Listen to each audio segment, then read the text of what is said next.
search for purpose is not something that most high school students embark upon. In fact, most students remain ignorant and choose to not even consider their purpose in the world. However, this is not always a negative outlook. People who never consider purpose are always satisfied. They long for nothing more out of their life and live happily. In fact, this is exactly how I happily lived the first 16 years of my life. The dictionary defines purpose as something set up as an object or end to be attained. All religious notions aside, in the scope of life, what is the individual's purpose, and should one live with purpose in mind? It was January 31st, 2008, when I confessed to my mother that I felt like a failure.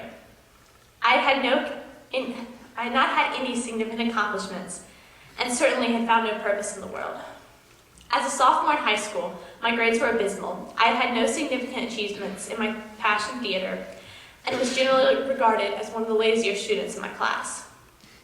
My thoughts worried my mother, and she assured me that I was not a failure, but now was the time to start focusing on change.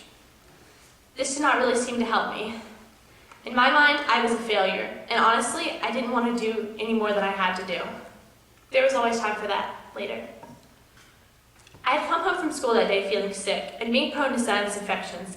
My mom took me to the doctor shortly after our conversation. Mana had been going around, so my doctor suggested a simple blood test to see if I had it. After the first test, the nurse came in to take a second test. She commented that something weird must have happened to the first one. I was confused, but I allowed her to take another one. After waiting for a good 45 minutes, my doctor came back with the news that would ultimately change my attitude towards life completely. She informed me that my blood showed that I had leukemia. Could a simple blood test even show that? Apparently, it was impossible for my cell count to be that low without having a form of leukemia. It felt unreal. I didn't cry. I simply walked out of the office and paced the hallway, asking myself if this was reality. Was this the end of my life? I thought about the conversation I had had with my mother just hours before. Had I really lived a life with no intended purpose for 16 years only for this? I could not believe that I may have run out of time. My whole body felt weak. I asked the doctor if there was any chance I did not have cancer, and she told me that there simply wasn't. I was immediately admitted to a hospital room in the oncology ward.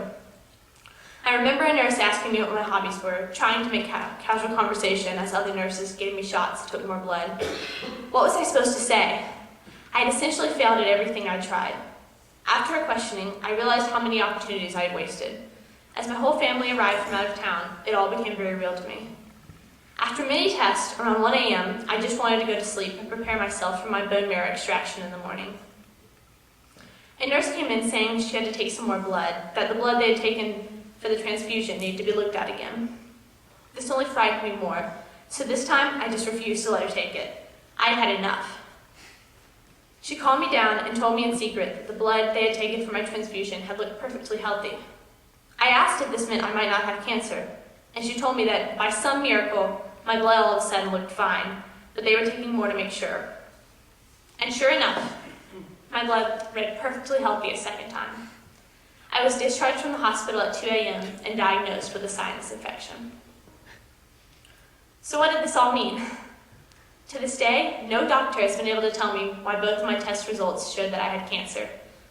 Nothing was ever found wrong with the machine, and it is the same machine that is currently being used. A week later, I had my blood run through the exact same machine, again for safety measures, only to find extremely healthy blood. This experience made me do lots of thinking. It's funny how easily life can be taken away. I started thinking about my purpose and how I needed to improve life if I was ever going to find it. I felt and still feel that this is my second chance. Am I better off from this experience? In many ways, yes. Though it took some time after my initial shock, by the time summer rolled around, I had drastically improved my outlook on life. I had one of the most amazing experiences of my life that summer, going to Edinburgh, Scotland to perform Les Miserables, a musical I had grown up enjoying. My grades my junior year dramatically improved, and I can honestly say that I no longer feel like a failure. In fact, I feel like a truly successful person, and that I have had an advantage over most people by having such a life experience. Clearly, if I was given another chance at life, then there must be purpose. Have I found it yet? No, but I am living a life with intention now, and I am truly thankful for every healthy day. However, I'm nowhere close to perfect, and I still struggle sometimes.